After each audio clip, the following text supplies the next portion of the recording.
What's up, everybody, and welcome back to another episode of What We Talking About on Wednesday. What we talking about on Wednesday? What we talking about on Wednesday? What we talking about on Wednesday? That's my new intro. Let me know if you like it, if you prefer. What y'all? I like them both, and I'm just, trying to shake it up a little bit. And jump into the topic of The Bachelor. I watched episode 2, and I can tell you already I have some serious issues.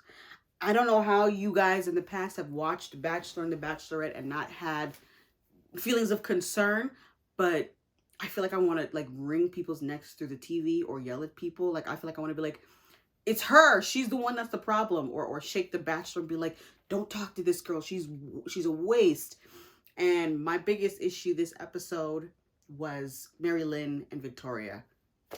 Queen Victoria. She's more like a troll or a jester. I'm sorry, I'm not going to be nice. So if you're expecting me to be nice, end the video now.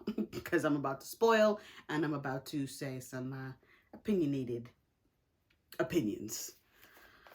So the beginning of the episode, Brie, who's a nice girl, she gets a one-on-one date. I kind of liked her in the very beginning, but I didn't get to see her much with Matt, so it was nice to see her connect with him. Lots of smoochies in the hot tub. I find that The Bachelor and The Bachelorette really like hot tub dates. It's like y'all really like to get people in hot, steamy water and force them to be close. And it's like, I see what you're doing there.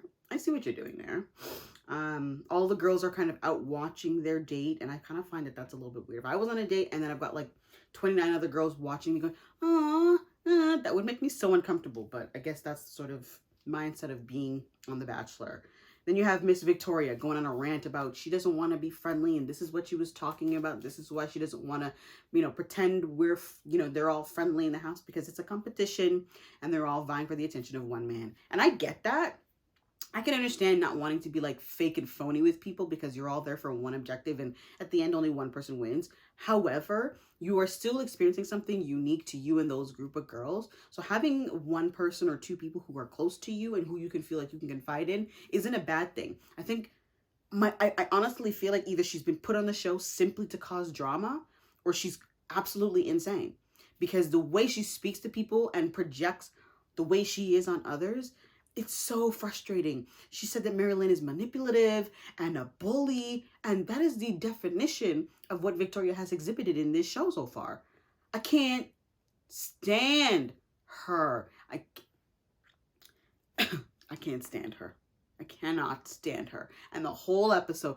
And then when she goes to Matt and she starts saying, oh, I feel like you need to know about her. And I'm like, why isn't anybody going to him about Victoria? Why isn't anybody giving Matt a heads up that this girl is loco?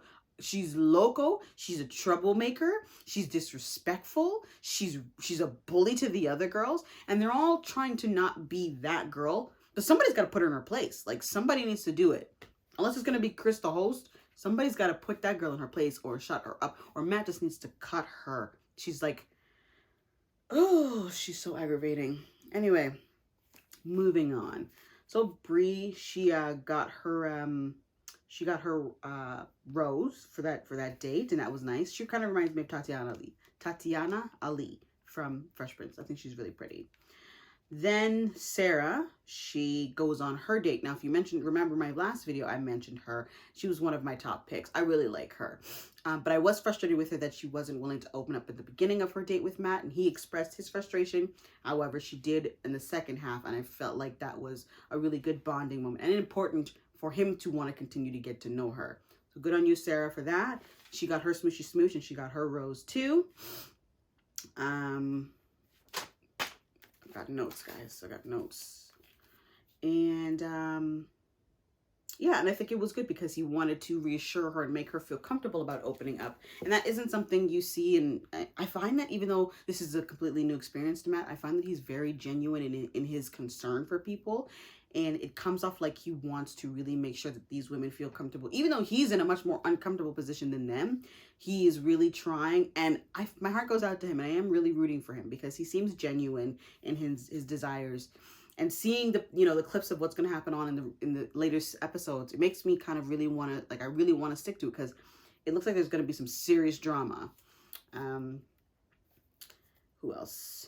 Abigail, she reconnects with him.